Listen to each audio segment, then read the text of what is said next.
Bonjour à tous et bienvenue sur MrNet. Et tout de suite, une théorie du complot plutôt éclatée. Je pense que vous imaginez même pas l'ampleur de la dinguerie dans laquelle on est en ce moment. Vous avez tous vu les théories qui disent que des stars comme Beyoncé, Jay-Z, LeBron James, Nicki Minaj, Doja Cat, Rihanna, The Weeknd, Kanye West et j'en passe aient vendu leur âme au diable et sacrifié des membres de leur famille pour avoir accès à un succès démesuré. Honnêtement, je savais pas trop quoi en penser, du coup j'ai un peu poussé mes recherches. Franchement, vous êtes pas prêts. Après cette vidéo là, vous allez plus jamais écouter la musique de la même manière. Pour comprendre, il faut remonter il y a un peu plus d'un siècle, précisément en 1885. Cette année-là, la commission de la musique du gouvernement italien a déclaré que tous les instruments et orchestres devraient utiliser un diapason vibrant à la fréquence 440 Hz. Là, normalement, vous vous dites, qu'est-ce qui raconte le cousin? On parlait des stars qui vendent leur âme au diable, c'est quoi le rapport là? Qu'est-ce ça arrive? Ici, avec la fréquence 440, c'est qu'elle est différente de la norme originale de 432 Hz qui était utilisée par la plupart des pays dans le monde. La fréquence 432, elle est considérée comme sacrée. C'est la fréquence de vibration de l'eau, par exemple. C'est celle de la nature de manière générale. Sans trop rentrer dans les détails mathématiques de pourquoi cette fréquence est une pure merveille, juste que vous sachiez qu'elle a de nombreuses vertus pour le corps humain. Elle aide à se concentrer, à se sentir apaisé et elle est souvent utilisée dans la méditation par exemple. Mozart, Bach, Chopin et la plupart des compositeurs classiques composaient en 432 Hz. Concernant la fréquence 440, c'est tout l'inverse. Pour en revenir à notre morceau d'histoire, en 1917, la Fédération des musiciens américaine approuve le gouvernement italien et commence à s'accorder en 440 Hz. C'est en 1957 qu'un accord mondial est signé pour que toute la musique produite dans le monde soit sur la fréquence 440 Hz. La raison pour laquelle on a voulu passer de 432 à 440 est encore aujourd'hui inconnue. Il y a une théorie selon laquelle ce changement aurait été dicté par le chef de la propagande nazie, Joseph Goebbels. Apparemment, il l'utilisait pour pousser les gens à penser et à ressentir d'une certaine manière, les rendre prisonniers de leur propre conscience. Un docteur qui s'appelle Leonard Horowitz qui a écrit un article et dedans il dit que l'industrie de la musique présente une fréquence symétrique qui blesse les populations, les poussant à plus d'agressivité, d'agitation psychosociale et de détresse émotionnelle, disposant les gens à des maladies physiques. Confucius disait « On veut savoir si un royaume est bien gouverné, si ses mœurs sont bonnes ou mauvaises, la qualité de sa musique fournira la réponse. » Normalement, vous commencez à faire le lien avec les stars qui auraient soi-disant vendu leur âme au diable, qui selon les théories leur auraient offert le succès absolu, et en échange ils utiliseraient leur voix et leur musique pour contrôler les populations et les maintenir dans des schémas de pensée négatifs. N'hésitez pas à me dire ce que vous en pensez en commentaire.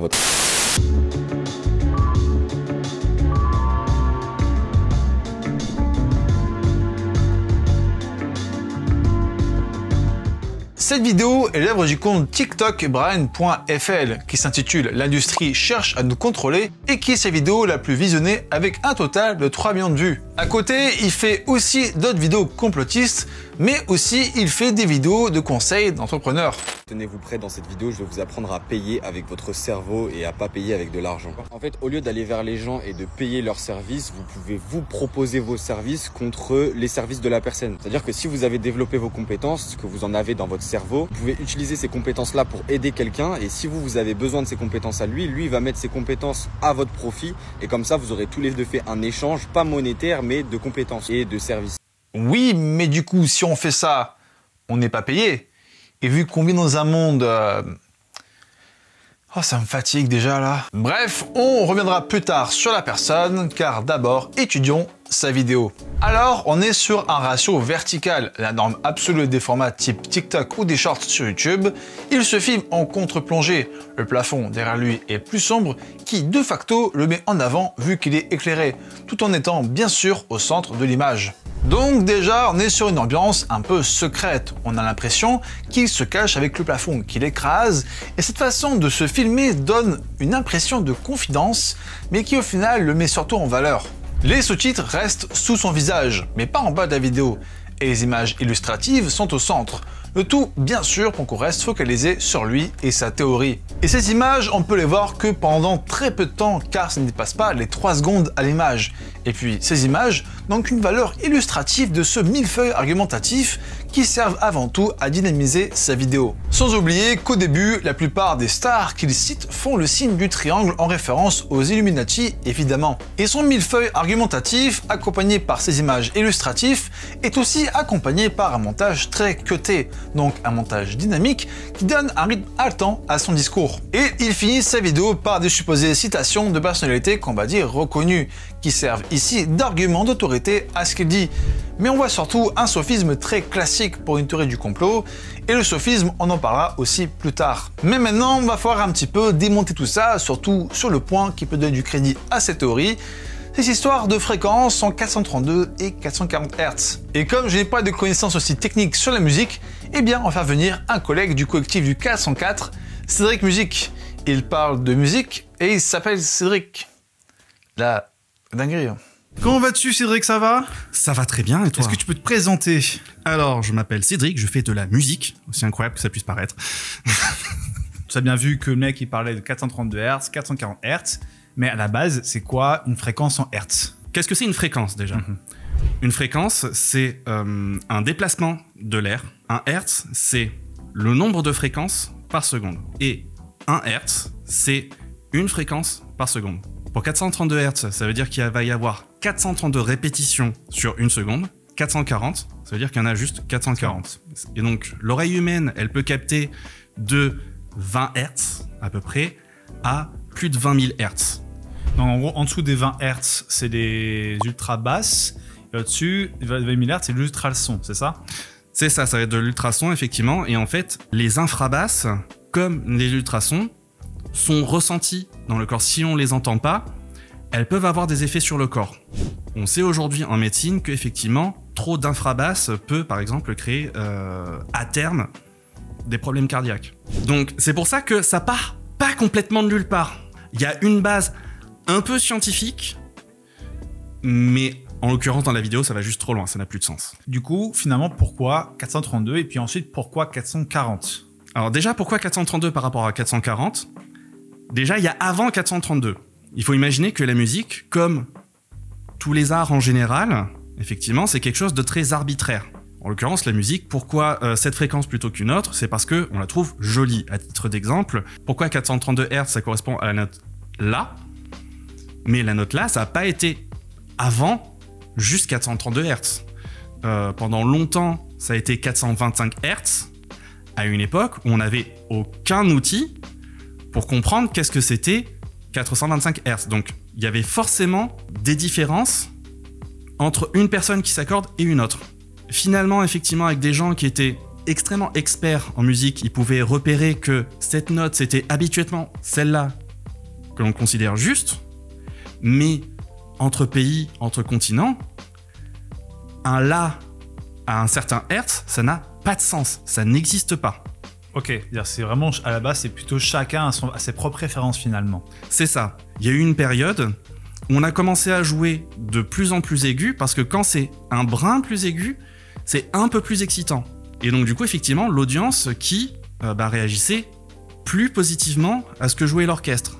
Et donc, au fur et à mesure, les orchestres se sont mis à jouer de plus en plus haut. Pour donner de l'excitation, de la meilleure expérience. De l'excitation, mais du coup, effectivement, excitation supérieure à l'orchestre d'à côté.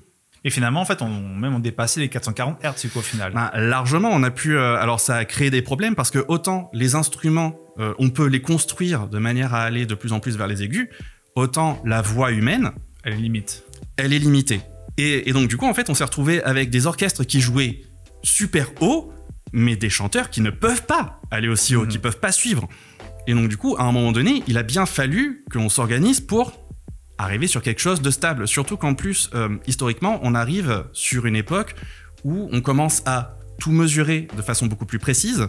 La science comprend qu'est-ce qui se passe, comprend qu'est-ce que c'est un son, commence à comprendre comment le mesurer. Et donc, à un moment donné, il a bien fallu que, de la même manière que tous les peuples ont commencé à parler, que tout le monde accorde littéralement leur violon. Du coup, je comprends, moi, que 440, c'est devenu une norme, on va dire, globale pour tout le monde. Mais justement, comment on est arrivé à 440 Hz mondialement? Alors, justement sur cette époque où beaucoup de choses ont changé par rapport à la science, et donc que ça inclut tous les domaines de la société de manière générale, il a fallu trouver un point d'accord entre les chanteurs, les instruments, mais là encore, tous les pays n'étaient pas d'accord. En Italie, avec Verdi, qui considérait que c'était 432 Hz. Effectivement, 432 Hz. Pourquoi ça? C'est parce qu'effectivement, Verdi, qui était un grand compositeur déjà de son époque, extrêmement connu, avait arbitrairement dit cette fréquence, c'est la mieux. Le problème, c'est qu'effectivement, il y a d'autres pays qui ont fait d'autres. Et par exemple, on a eu les anglo-saxons en Angleterre et aux États-Unis qui étaient plutôt sur 440 Hz. Et il s'est trouvé qu'en fait, les États-Unis et l'Angleterre, c'est eux qui produisaient certains instruments qui étaient en vogue à l'époque. En l'occurrence, tout ce qui va être cuivre, saxophone, etc. Ces instruments-là sont construits avec justement des Hertz spécifiques. Autant un violon, une voix, on peut décider de jouer à 1 Hertz au-dessus ou en dessous. Autant une flûte, un saxophone, etc., c'est construit d'avance tel quel. Et donc du coup, on s'est retrouvé avec des instruments qui ne pouvaient pas changer sur quel hertz ils jouaient, avec des orchestres qui n'avaient pas d'autre choix que de devoir s'accorder à eux, puisque eux ne pouvaient plus jouer. Donc finalement, pour répondre à un complotiste, la manière simple de répondre à la question, ça serait le capitalisme. Tout simplement. Toujours. Toujours. On voit bien qu'entre 432 et 440, il n'y a que 8 Hz de différence. Du coup, est-ce que un humain lambda un peu comme moi, est-ce qu'il entend vraiment la différence entre une musique par exemple à 432 et une musique à 440? Alors, en dehors de tout contexte, il y a extrêmement peu de chances d'entendre la différence. Ça s'entend si on compare réellement l'un avec l'autre immédiatement.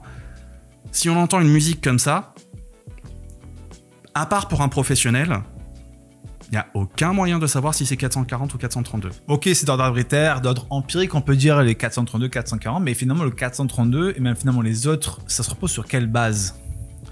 Alors, il y a eu effectivement des scientifiques qui ont fait des calculs, évidemment, sur tout ce qui a pu être calculable et calculé. Donc il y a bien quelqu'un effectivement qui a essayé de calculer la fréquence de la ionosphère par rapport à la Terre, etc., de l'atmosphère. Sauf que, quel rapport avec 432? Aucun, puisque en fait le calcul a été arrondi pour arriver à 432. Donc même de dire que 432 ça serait sacré par rapport à la fréquence de la Terre, c'est faux, puisque le calcul lui-même est un arrondi. D'accord. Donc ça ne repose sur rien. Et même ceux qui ont essayé de rendre ça, que ça marche un petit peu, il a fallu qu'ils faussent leur propre calcul pour que ça marche un peu. Comme beaucoup de choses, finalement, il a fallu se mettre d'accord. Il y a quelqu'un qui a dit, ça sera ça. Et puis ça a été ça. Ok. Donc tout ça pour ça. Tout ça pour ça. Eh ben, putain de merde, hein. D'ailleurs, foncez sur sa chaîne où il analyse les musiques de films. Et pour vous, un petit extrait. Ça rend le film bruyant, mais de la bonne manière. Par exemple, on va avoir tous les bruits des souffles qui rendent bien la fatigue et l'obsession, qui est assez fort, trop fort normalement, mais justement qui fait comprendre par l'inconfort qu'il y a quelque chose de très intense qui se joue intérieurement. Donc, vous voyez bien maintenant combien sa théorie tombe à l'eau. Et ça ne s'arrête pas là. Le docteur qui cite, Leonard Horowitz, qui en effet est diplômé de santé publique à l'université d'Harvard, et surtout connu pour avoir alimenté les théories du complot sur le sida par ses ouvrages La guerre des virus. Et dernière chose, tout ce discours complètement faux est accompagné par une musique inquiétante. Et quand on sait comment marche TikTok, à savoir qu'on peut voir d'autres vidéos ayant la même musique, eh bien cette musique sert à la fois à des vidéos d'horreur, de true crime, mais aussi à des vidéos complotistes. Et c'est un problème qu'il fallait que je mentionne. Mais maintenant, passons évidemment à ma théorie du complot. Je pense que vous imaginez même pas l'ampleur de la dinguerie dans laquelle on est en ce moment. Vous avez tous vu les théories comme quoi l'État et l'école ne veulent pas du bien et qu'en réalité 2 plus 2 n'est pas égal à 4 mais égal à 5. Honnêtement, je sais pas encore penser, du coup j'ai poussé un peu mes recherches. Franchement, vous n'êtes pas prêts. Après ces vidéos-là, vous n'allez plus jamais faire vos maths comme avant. Pour bien comprendre, il faut remonter en 1871, quand le dramaturge norvégien Erik Ibsen posait cette question dans une lettre à son ami l'écrivain danois Georg Brandes, responsable de la percée moderne. Cette question c'était « Qu'est-ce qui m'assure que sur la planète Jupiter, 2 et 2 ne font pas 5 ?» Un peu avant, en 1865, le philosophe Nietzsche écrivait à sa sœur dans une lettre « En ce qui concerne ton principe selon lequel le vrai serait toujours du côté de la difficulté, je suis en partie d'accord avec toi. On a néanmoins du mal à concevoir que 2 fois 2 ne font pas 4. Est-ce vrai pour autant ?» Et un peu plus tard, en France, Alphonse Allais publie son livre « 2 et 2 font 5 ». Mais si aujourd'hui on nous dit que 2 et 2 font 4, c'est à cause d'une stratégie idéologique de contrôle nazi, celle de Ulrich Schotti. D'abord, on a retrouvé des affiches soviétiques en 1931 montrant bien que la vérité, c'est que 2 plus 2 égale 5. Après, c'est comme ça que George Orwell, celui qui écrira 1984 et qui fera une campagne anti-nazie, dira de Schotti si les nazis avaient gagné la guerre. S'il dit que 2 et 2 font 4, 2 et 2 font 4. Cette perspective m'effraie plus que les bombes. Et donc depuis la fin de la Seconde Guerre mondiale, nos cerveaux ont été lavés par des nazis déguisés en politicards. Parce qu'en réalité, le chiffre 2 qu'on connaît, c'est pas 2, mais 2,4, comme l'a démontré le mathématicien Øystein Euler en 1990 dans Mathematics Magazine. Et même bien avant lui, les pythagoriciens, Léonard de Pise, l'évêque Berkeley, Riemann et j'en passe, avaient déjà compris que 2 et 2, ça faisait bien 5. Et 2 plus 2 égale 5 est connu pour être officiellement comme le grand théorème de Fermat. Toujours la même histoire. La noblesse et l'intelligence pourchassées par la meute vicieuse des ignorants. Soupir. Bref, éveillez-vous et n'hésitez pas à vous abonner.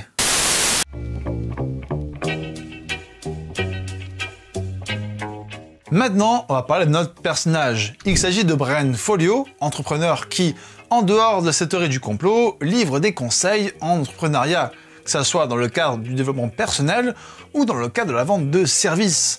Donc, dit dans un terme plus connu, il est coach en business. Il a bien sûr sa chaîne TikTok, mais il est aussi présent sur Instagram et YouTube où on apprend plus sur lui. Je me présente, du coup je m'appelle Brian, j'ai 20 ans, je suis entrepreneur depuis 1 an et demi maintenant et à l'heure actuelle je suis commercial dans une entreprise qui a été fondée par mon mentor qui s'appelle Romain.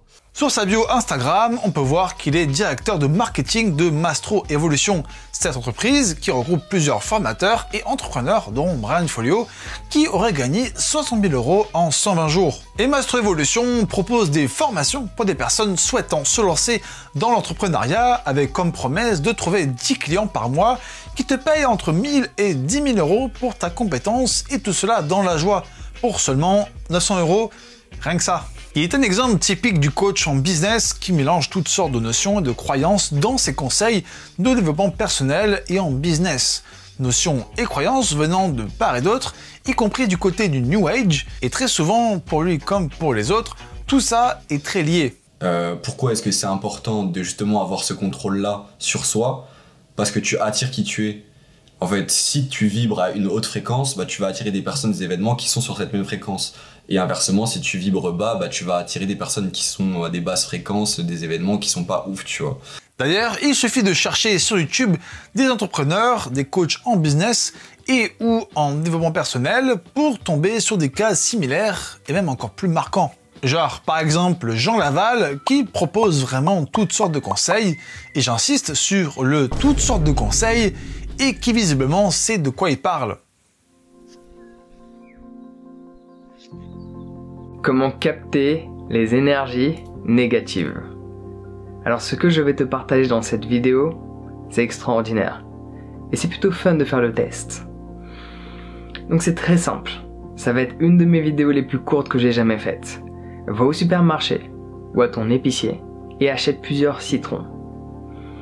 Tu vas en disposer à différents endroits de chez toi. Voire même tu peux aller visiter ta famille et leur déposer des citrons. Et tu leur dis je fais une expérience. Ne mangez pas ces citrons.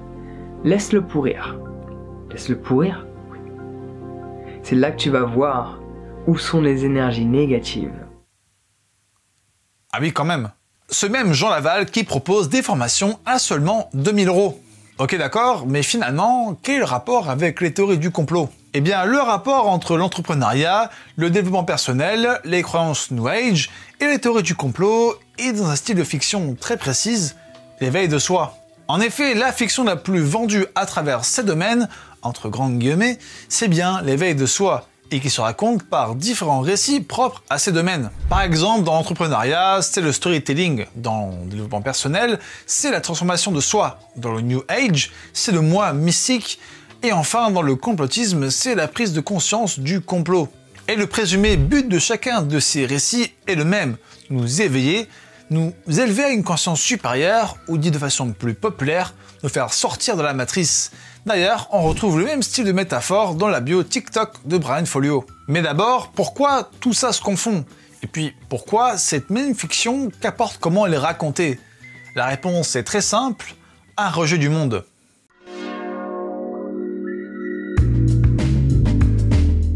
Avant de s'attaquer franchement sur notre cas, il faut avoir en tête l'historique des théories du complot, car vous pouvez l'imaginer, ça ne date pas d'hier. D'après la majorité des historiens, les théories du complot et leur enracinement dans l'imaginaire ont existé en tout temps, y compris durant l'Antiquité gréco-romaine. Par exemple, les Templiers et la Compagnie de Jésus sont les premiers groupes structurés accusés de mener un méga complot planétaire afin de dominer le monde. Et durant notre histoire moderne et récente, les théories du complot ont plus que jamais été ancrées dans les imaginaires, avec notamment le cinéma, comme l'a très bien analysé la chaîne Cinéma et Politique dans sa vidéo Les films de complot.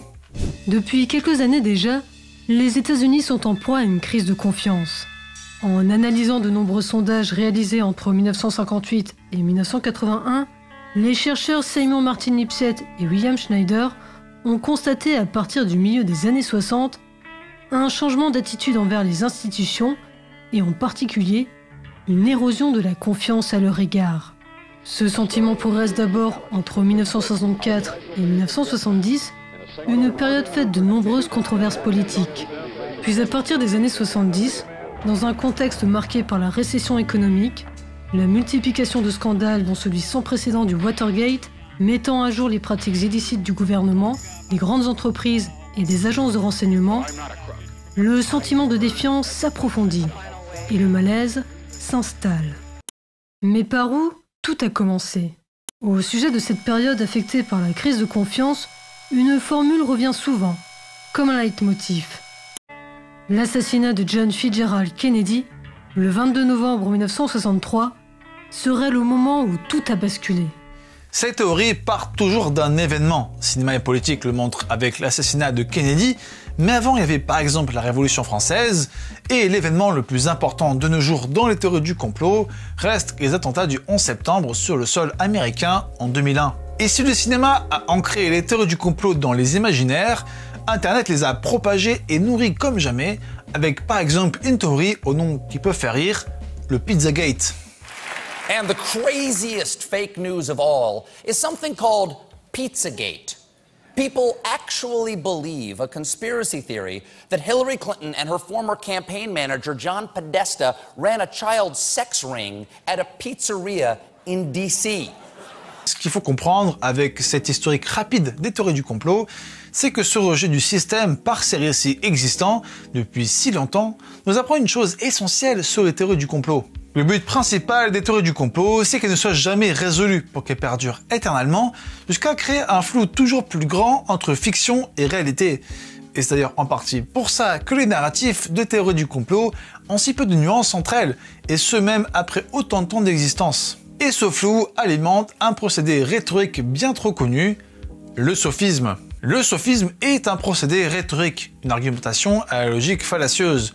C'est un raisonnement faux malgré une apparence de vérité qui repose sur une apparente rigueur, voire même une apparente évidence, mais qui n'est pas logique en réalité. Il y a beaucoup de styles de sophisme et les théories du complot utilisent plusieurs styles de sophisme allant de la référence d'autorité, du millefeuille argumentatif comme on l'a vu avant, ou encore de l'argument irréfutable. D'ailleurs, ça me rappelle un sophisme que j'ai subi. Toi là, t'es italien? Ouais. Et l'Italie, elle a volé la Coupe du Monde à la France en 2006. Alors, déjà, on l'a pas volée. Donc, ça veut dire... Eh ben que c'est toi qui as volé la Coupe du Monde.